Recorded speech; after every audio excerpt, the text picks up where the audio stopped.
going back to oneself, that's like the first connection with love, no, that I'm finding, being connected to and coming back to what we are.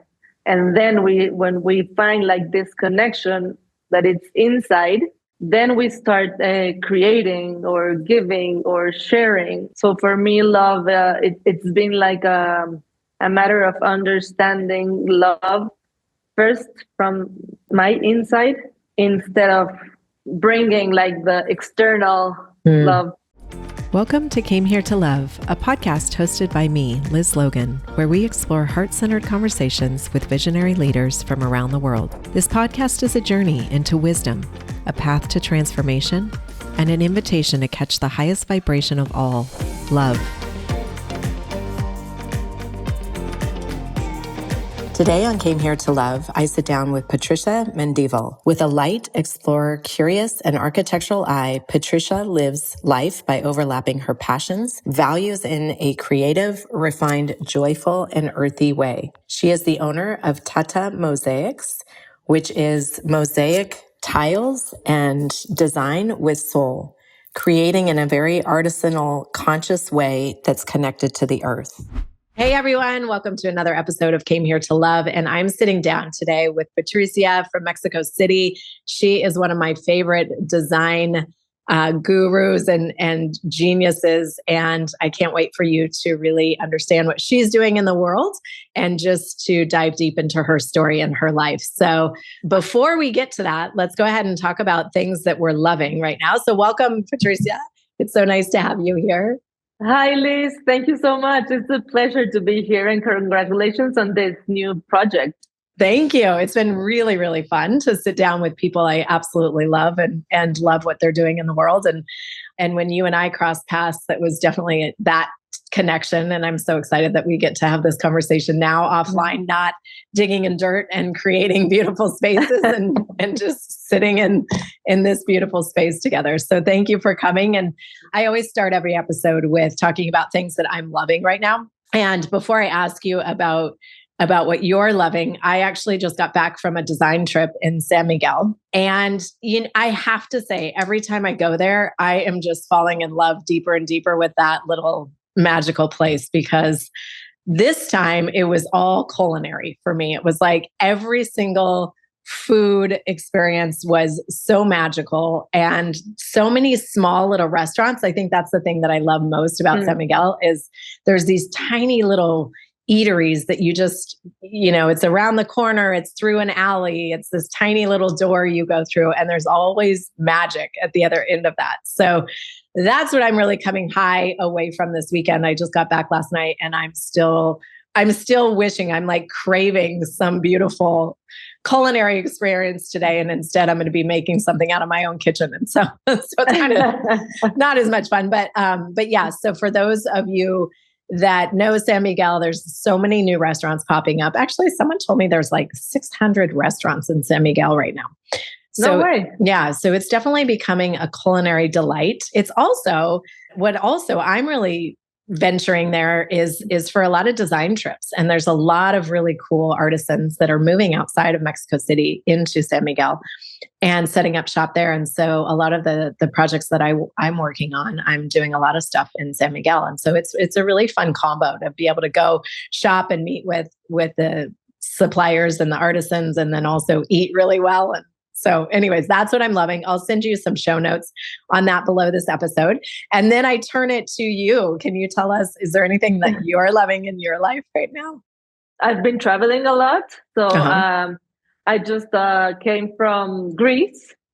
And what I'm loving right now, it's super interesting because I'm kind of connecting in terms of history, like what makes us connected, like from one culture to another, like going back to the roots of Greece and going back to the roots of Mexico, in terms of food and in terms of crafts as well, like kind of the interest overlapping design and architecture, food, kind of also like family values. And so like this overlap of cultures.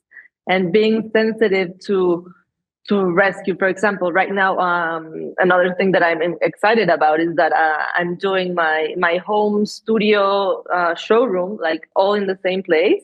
And I'm kind of opening up the creative part of traveling, but also being connected to my own root. I love that. So that's blend, like in terms of like plants and gardening and the materials and what kind of vibe do I want to be in touch with, and also thinking about what made me feel in peace when I was in Greece, and what food kind of connected me to home, and like all these connections. And I love that. It feels like a bit not grounded, but I'm being able to kind of ground everything, and everything makes sense, so much sense. And in the way that you're talking about San Miguel de Allende, it's similar, no? Like it's like this place that different cultures kind of come together, but in a respectful way, and being interested about the history behind each plate, no, for example, or 100%. Each craft. Yeah, 100%. No, and I love and this is actually one of the things that I love about your work, but this passion and this respect, I'll say it that way, for the overlapping and overarching themes of how things thread together. I think that you have this genius skill about you to really recognize that and to thread it through. So it doesn't shock me at all that that's what you're doing, no matter if you're traveling or living in your new studio space. I think it's about that. It's about honoring the roots of a place. And then also weaving in, it's almost like, I refer to my favorite style of design as ancient modern, where you're taking the very oldest, curated antiques and bringing them into a modern way that feels, more refined and fluid to this day and age. And I think that's what you're speaking to right now. And I love that. I think that's beautiful. It's absolutely definitely beautiful. Well, and I would love to actually just take a step back, because yes, now that we've talked about what we're loving currently, I would love to tell everybody how much I love you. And the minute that I saw your work, and then you and I had our first conversation when I was working on a big house project, for me, I love working with talented artisans that actually have a sense of purpose and place in a bigger, grander way. And so I want to just step back and tell the story of your background as an architect, and then how you ended up going into the Tata Mosaics, which we will also link all of your work to the bottom of these episodes, so that everybody watching can see what this talented, amazing human is doing in the world. But will you just take me through and take our audience through your background and how you got now to where you are? My background is in architecture. So I studied architecture in Mexico City, and I started doing my freelance projects as an architect. And then it came like this. So as an entrepreneur and an architect in Mexico, it's a lot of freedom, of course, but it's also challenging in order to get projects and to get to people trust you once you don't have like a CV or a background or a famous last name or a family who is an architect or so on. So I was like in this phase of questioning, myself and my practice, like, what am I doing? Like, why do I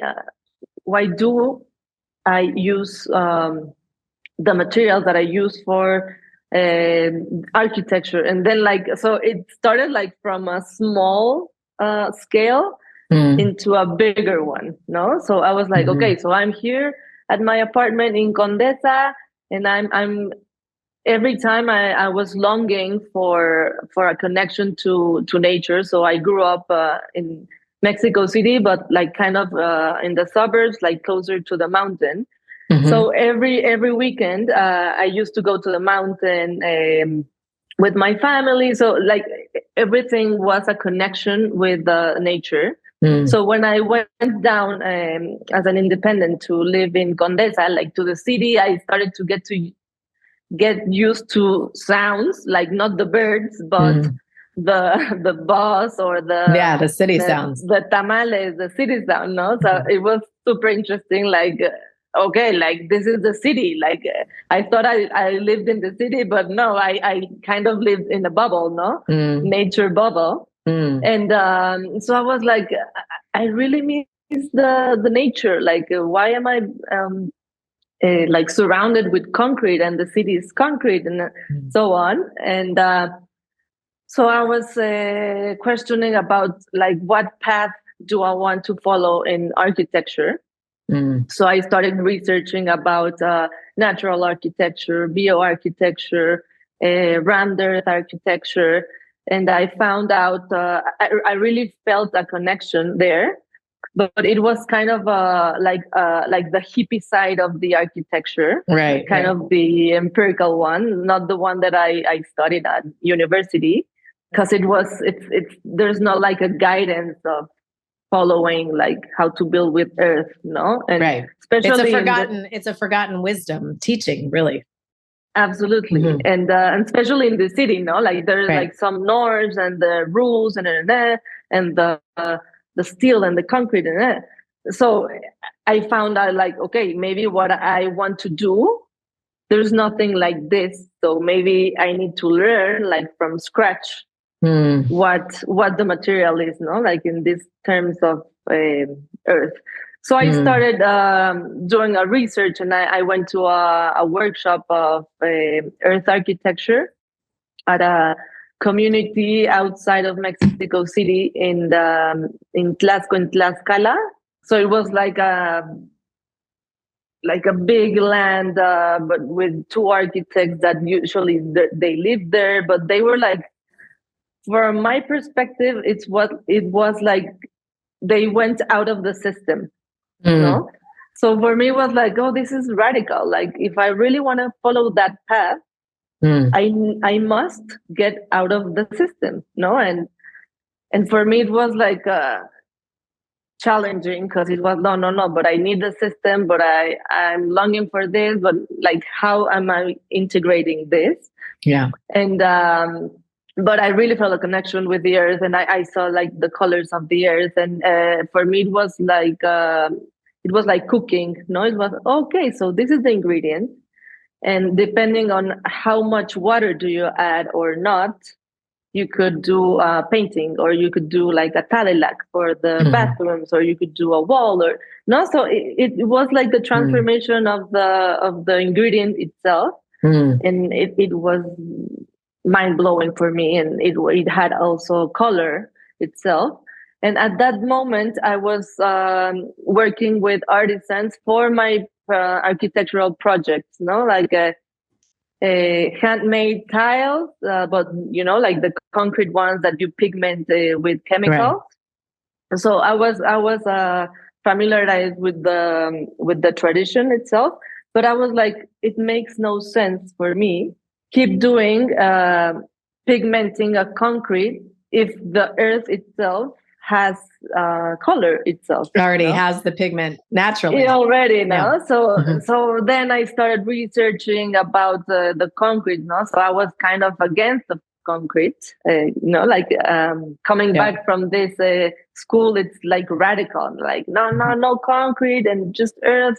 So out of the system. So I did this research of concrete, and then I found out like concrete is a industry that moves the part of the economy of the world. So it was like a challenge, like, okay, so I cannot shut down like concrete just like that, no? Right. So instead of fighting, I kind of thought of how can I mitigate and create in a more mindful way that makes sense for me. Because like there's nothing in the market. The things that I was curious about, there was not in the market. So I was like, okay, maybe I need to create it. And I started testing. with earth, like with this technique, like what could happen, like imagine this wall like in the city, instead of concrete it's earth, and maybe if I see every day the earth, my emotional well-being changes. Instead of looking every day concrete, what happens if I touch everyday earth? Like if you walk through a floor of barro and you pour some water on it and you smell the earth of the barro, it makes a connection maybe to the woods. Like 100%. I was like, why do I need to go out of the city to feel this emotional connection over this piece? What happens if I bring like this connection to the city? So I started developing, and at the beginning, of course, the piece, it was beautiful, but it was aesthetically beautiful, but not functional. So I kept going, and then it was super interesting what had like the conversations with the artisans, because they were like, "No, that's not gonna work. No, that's awful. Like, why are you doing this? It's awful." And I was like, wait a minute, like, you live in a house built from adobe, like, why would you say it's awful? So then I found out like it was also like a kind of social, political status. It's a social topic. Class topic, exactly. Going back to the basics of the adobe floors and walls and earth as the primary. It's, of course you would have that resistance. That's interesting. Exactly. It was a resistance. And at the beginning I wanted to focus it like more into a social, like a grassroots project. Kind of rescuing the techniques, the ancestral techniques in the old towns and so on. But with this conversation, I felt it was the opposite. It's like, what are we doing? So I found out that, of course, people from rural places that come to the city to work, they kind of aim what they find in the city. In terms of building materials. No, the city is progress, and they build with concrete and the marble, and no, we need to do this, like, because we're poor and we don't have that. And it's like, no, I think we're going in the opposite way. So I realized this, like, well, maybe if we think about it as a pyramid, like maybe we need to turn the pyramid opposite, like people from the city. What happens if we start looking at this kind of material, which are the local ones, the ancestral ones, and we adopt it as something that is classy and healthy, and and we can live with it. So that's where that's amazing hypothesis started.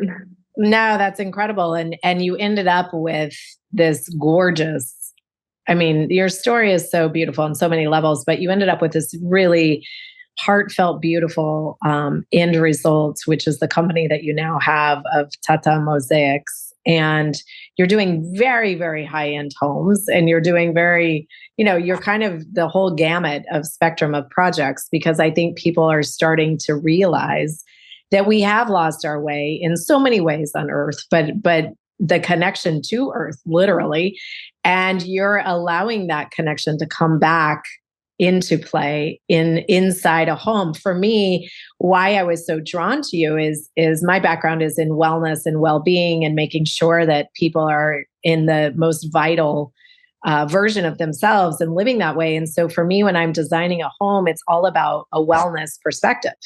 And what materials are we using, and what are we including to make whoever's living in that home have the absolute best experience? Because the toxicity levels inside our homes are very, very, very high because of all of the materials and the cleaning supplies and, carpets and mattresses and paint and all of the things that we use in a home or in an office space. It's very toxic to our health. And so when I came across you and what you were doing, it was like, not only did I want what you had and I wanted to bring you into projects, but it was also this deep respect for your position in the world of making the shift and saying, you know what, we can do it in a better way. We can do this differently. We can use the earth. And I love just hearing your story. I love how much resistance you were met with, because of course it's like anytime you create your own path in life, people love to knock you down. They love to like tell you it's not going to work. They love to make you feel crazy. But I love that you stayed center enough on in both in yourself and on your path to be like, you know what? No, I'm going to keep doing this and keep changing the recipe and the formula to create what you now have, which is a really, really substantially beautiful product. So I just want to acknowledge you for staying the course and for really asking the deeper meaning of questions. I think that within itself, for all of you listening to this episode, it's such a beautiful metaphor of how we're moving through the world. And I think we've gotten to a time where it's very easy to just be in the monotony of the world and just kind of go into line with everybody else and do things that the world is telling you should do, or in this case, using materials that the world knows can be used. But then to also look at your life and the areas in your life to say, like, actually, can I make my own path here? Can I carve out my own direction? And this is where I just feel like you're such a beautiful teacher. So thank you for that.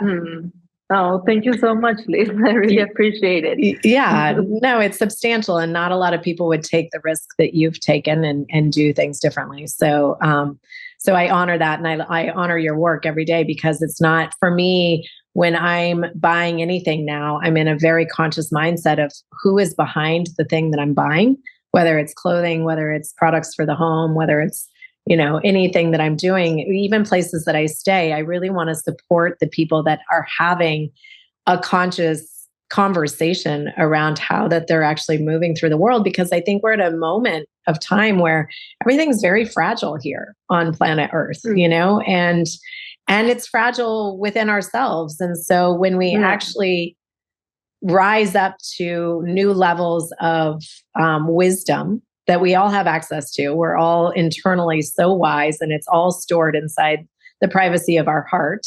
When we can access that and start to ask those deeper questions of what are we really here for, and what are we really doing, and how can I make it better? This is where I feel like it's really living a life you love and designing into that potential. So you are a walking example of that. And I just wanted to ask you, could you share, and maybe this is part of what we just talked about, but could you share a transformative moment that significantly really shaped your current path? Did we already cover that? Would you say anything different? Yeah, actually, we already covered that. Yeah, that's what I figured. But I would add that that was like the first season. Yeah. And right now I'm kind of living the second or third season, because in this path there's been like questioning again, like, you know, like, is this still the path? You know, like, it's normal, like once you're growing, like interest kind of change or questioning change, or like some projects start to develop as a trend instead of being aligned to the ethos or to the values itself. Like that's like a lot of the world works like this, like by trends. But then I get confused, no, in this kind of questions, especially with the social media, that a lot of things are moving so fast, and this concept's going from back and forth. Now this new, but then like in this transformative second or third season path, is like stopping and going back to, why do I wanted to start this? No, and kind of going back in order to come again to the present. And it takes me to this concept of impermanence, no, like things change from one moment to another, but there's some things that still like remain, like the values or the seed that we are, like in terms of individuals or the project itself, and that's the soul of the project or the person. So I'm into this kind of concepts, of the soul and the impermanence and blending it. And what I think you're sitting on, of course, you've had so many obstacles to overcome. You're constantly, it's like you're hitting an obstacle, you're going back, you're reevaluating, you're shifting course, you're, saying, okay, let's do it this way now. We'll turn this way. Let's re-examine. So many obstacles come. I think so many obstacles come with just owning your own business as an entrepreneurial. But then in this particular situation, you're also completely changing a marketplace. So you're doing things in such a different way that you're going completely against the grain. So there's also obstacles that come with that, right? And what I'm hearing you say, and I just love to have you kind of bridge this for me, and for our audience, but what I feel like, it's almost like, and this is where I love to take people in businesses and helping, consult or even coach in businesses, but it feels like your business and your self-discovery path, like actually the authenticity of your life, is very overlapped. It's almost like, so my ultimate definition of a successful life is when what you do becomes who you are, and there is no difference in that formula. And what I'm hearing you say is, with all of these obstacles you've overcome, with choosing the more difficult path of what rammed earth, mosaic tiles or walls or all of the projects that you're doing, they're actually giving you this beautiful lesson of self-discovery of, simple teachings, profound teachings, simple yet profound teachings of what you just said, which was impermanence, right? This is one of the biggest lessons of self-discovery that we can actually master, or at least try to attempt to understand, which is that nothing is permanent. And I feel like what you're teaching us in this episode is that your work is your guidepost for actually a lot of your soul lessons. Am I feeling that? Because it feels like that's what you're saying. It in a beautiful way. And this is where, for me, everything that I teach, I preach, I believe in is soul first living, where you can really, again, it's tapping into that deep internal wisdom that we all hold. And that's really what the premise of Came Here to Love is about. It's not about the love as the possession. It's actually the essence of who we are as a soul person. And so I feel like you're blending this soul version of yourself into the beautiful creation that you are. And I think that's why it's successful, and it's why it's sustainable for you, because you are in your passion and in your purpose doing your soul work. Absolutely. And it's funny that you mentioned this, because there were moments that I kind of fight with, this is Tata, and Tata is not me. I'm Patti.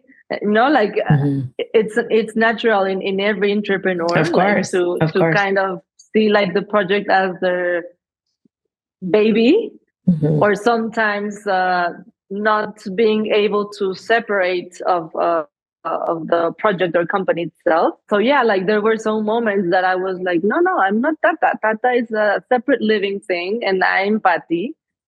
And how you explain it is like, I'm Carla. I'm more peaceful with the concept of it can be like there's like an interbeing, with Tata and Patti, or if it's like in a future, it's not Patti, the one behind Tata. The history and the narrative from where it came, it's there. Yeah.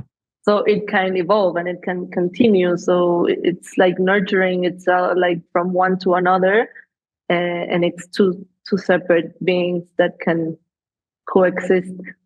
100%. And what I would say to that, on top of that, is that Tata is your soul's creative expression. And so, yes, it's not you, but it's how we actually get to experience your soul in the world. So it's almost like, when an author writes a book, it's the same thing. It's their creative expression out into the world of how we get to experience them. When you're in the design world and in the creative world, I think that it actually lends itself deeper into the opportunity to really be in the soul's work. And so for me, when I look at your tiles, it's like, wow, what an amazing light that your soul is expressing out through you into the design of what Tata is. And yes, it's separate and it can live on without you, but at the same time, it's definitely an expression and a really beautiful imprint of what I feel your soul is. So congratulations again. Thank you so much. Yeah. So I wanted to ask you, how has your perception of love or the understanding of love evolved throughout your life experience? Or has it evolved? Of love, like as a general concept, love. However you want to interpret that question, the understanding of love, like how do you feel like your understanding of love has evolved over time through your life experiences? Could be, personal love, it could be passion, it could be work, it could be, any of it. Well, the first thing that comes to mind is going back to oneself. That's like the first connection with love, that I'm finding, being connected to and coming back to what we are. And then when we find like this connection that it's inside, then we start creating or giving or sharing. So for me, love, it's been like a matter of understanding love first from my inside, instead of bringing like the external love to me. Like it's both ways, of course. Yeah. But it's been like interesting to notice, like, oh well, what I'm looking outside that I kind of thought it was love or that needs to bring to me.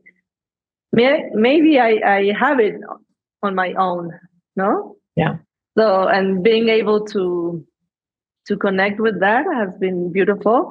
And to notice that I am never alone and I am never by myself. Like, even though I have my own love and we have our own love, we are always like in community. We're always like seeing from the outside and bringing from the outside. But if we're like kind of solid in our own standing, that's like a powerful love. You nailed it. I mean, I feel like that's the whole point. It's realizing that love starts within. It is who we are. It's the deepest layer of the privacy of your own heart. And once you can really get that, and I think this is, again, just a beautiful reflection of how you move through the world and what you're doing as a craft, that it's so, I mean, I feel what you just said. I feel it when I see your work. I feel it when I touch your tile. I feel it when just I'm around you in this conversation. It's just you understand that concept so much. And again, it becomes your life teaching, but it also becomes that you are the teacher to so many others. And, I think that's where, again, the creative design side of life, I think it evokes this exploration of that deeper inner knowing, because you are using this creative side to yourself.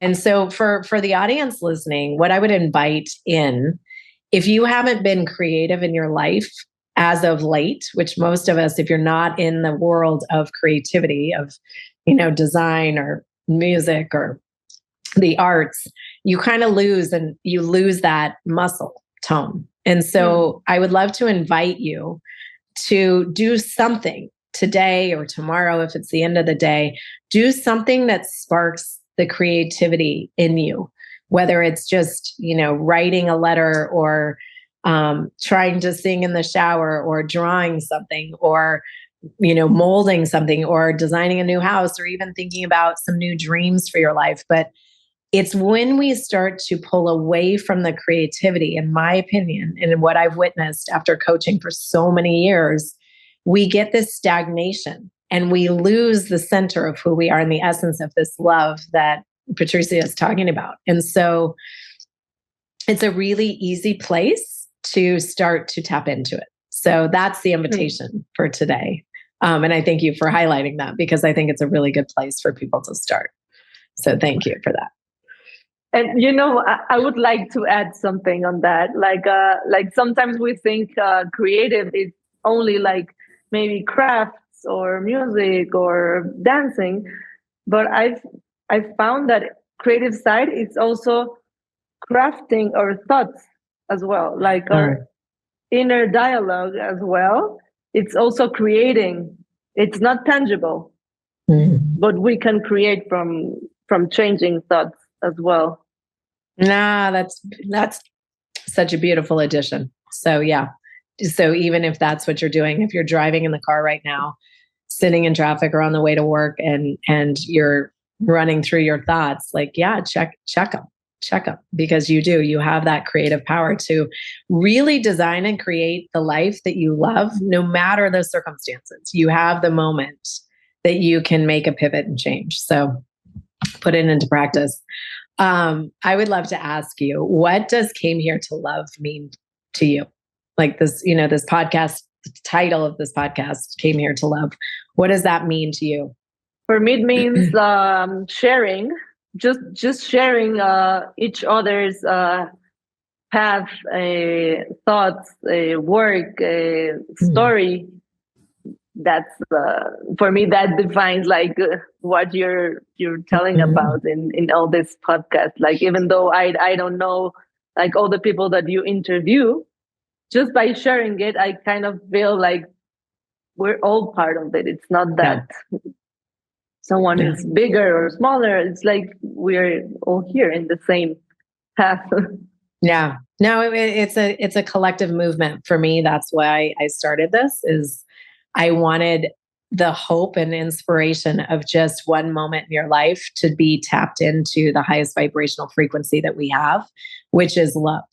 And when we can all do our part to tap into that, it's like we raise the elevation on the collective whole. And I believe this is what we're all here for and what we're all here to do together. And it's super easy to do it. So yeah, I love that. So I want to ask you a couple of questions that you can just kind of fill in the blank, however they come to you. So you're an artist, you're always creative, you're always switched on. But when you disconnect, like I want you to just answer this statement. When I disconnect, blank. So fill in the statement. I dream. You dream. That's beautiful. That's beautiful. Okay, so then here's another one. I have learned to live without. Could be expectation. Wow, isn't that an important one in the work that you're in? And in life. Yes. Oh my God. Yeah. So I've been switching like from this can be or cannot be, and I'm okay with each of the results. Yeah, no, that's beautiful. So of course, it's a constant work. Like I'm saying, like it's easy, but no, it's a practice. It's a practice. Like it's a daily realignment and resetting. It's a practice for sure. Okay, so we talked about impermanence, but fill in this blank. Change is necessary. Change is necessary. As much as we would love to resist it, it really is necessary.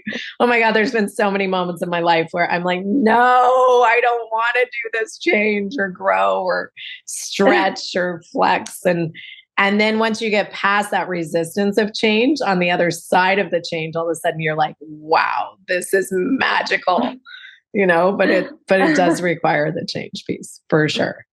And okay, so my life feels meaningful when I feel balanced.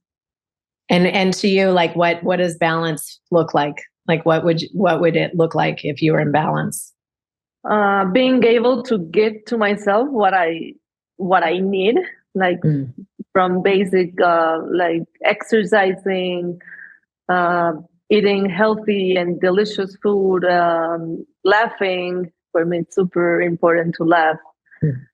Having a connection, a social connection, like being with family, being with friends, being in touch with nature, traveling. Yeah, like this, like important ingredients that gives me balance. And also discipline as well. Like if I have like all this well developed, I love that. Okay, so what do you think the world needs more of right now? Compassion. That's for sure.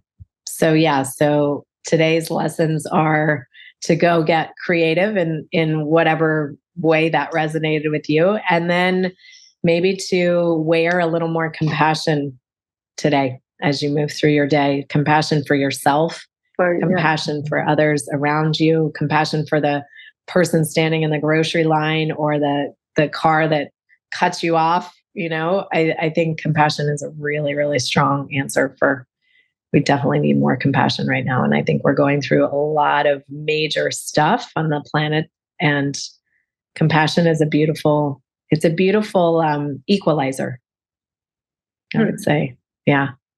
Okay. I feel whole when I express. You should probably feel pretty whole then. That's amazing. Well, sometimes I don't express a lot of thoughts or emotions, and I've been realizing that once I express them, it's like, oh, that's what I needed. Just as simple as that, no? Or just crying, no? It's another expression. Yeah, it's better to express than to hold it in, most of the time, as long as the expression is from a lens of compassion. I think if you can do that, then we're in good working order. And then complete the sentence. I am creative, powerful, and a loving human being. That's true. That is absolutely who you are. I would say you're excelling. That's a beautiful thing. And then how would you end this? Love is living grateful with what you have. Love is living grateful with what you have. And that's a profound statement. I think that we could all also tap into that a little stronger and deeper in terms of the gratitude for the now and the gratitude for what we have in this moment. We're so blessed, even when we have moments of change and struggle and, heartache and pain. There's still underlying all of that, there is gratitude. And I love that you just said that love is being grateful for what you have, because it can all be taken away. We're experiencing a lot of that right now in what's been happening in the world. So it's a beautiful reminder. I love talking to you, and I love the wisdom that you hold in you. I think that, I've lived in Mexico for several years now, and I've gotten deeper into this design world here. And Mexico is such a teacher to me. I think it's a wisdom, because I do believe that every person that I know in Mexico, for the most part, really honors life. It honors you guys honor, you have this way about you that you honor the beauty. You honor the beauty in life. And so I love sitting with you today and highlighting some of that in terms of the overall scope of how I'm always feeling in Mexico. And then just as a woman, as a woman designer in a very still trying culture to gain some perspective around women's roles and where we sit at the table. I commend you for your bravery and your path and just doing everything that you're doing. I really I hope you guys all go and check out Tata Mosaics. We're going to leave the links down below to this episode she has you have an amazing Instagram page. So we'll definitely leave that for you guys to explore. And what I would invite, I would love to do a workshop with you at some point of actually how we can, get hands-on earth brand. So we'll have to come up with something that we'll do together. But in the meantime, if you have any design projects that you're wanting to do and you want to pull in Rammed Earth into the project, look no further than this episode, because one, you're getting an amazing human to work with, which is what I always like, is who I get to work with in projects. But also the actual product that you're getting is incredible. And I just used your tile on a gorgeous pathway in a hacienda style house. So we'll also see if we can get some photos and highlight that here. But yes, check out Tata Mosaics. Make sure you subscribe and follow, and also send this episode to somebody that could use a little more love in their life. And anything else that you want to add or you want to close with? Just thank you so much for your openness and this invitation. And I really felt a deep connection in this conversation. Thank you so much. You're so welcome. Well, thank you for impacting everyone listening today with your wisdom and with your guidance and just with your heart and with your love. I really see you and appreciate the woman you are, and many more things to come here on Came Here to Love. So keep watching, keep listening, and we'll see you on the next episode. Thank you for joining us on Came Here to Love. I hope today's conversation has inspired you to live more fully, align with your soul, and spread more love in the world. Remember, love is the highest vibration, and when we lead with it, we elevate not just our own lives, but the lives of those around us. If today's episode resonated with you, don't forget to subscribe, leave a review, or share it with someone who could use a little more love in their life. And as always, keep tuning in for more heart-centered conversations that remind us all why we are here to love. Until next time, keep living your light and loving with your whole heart.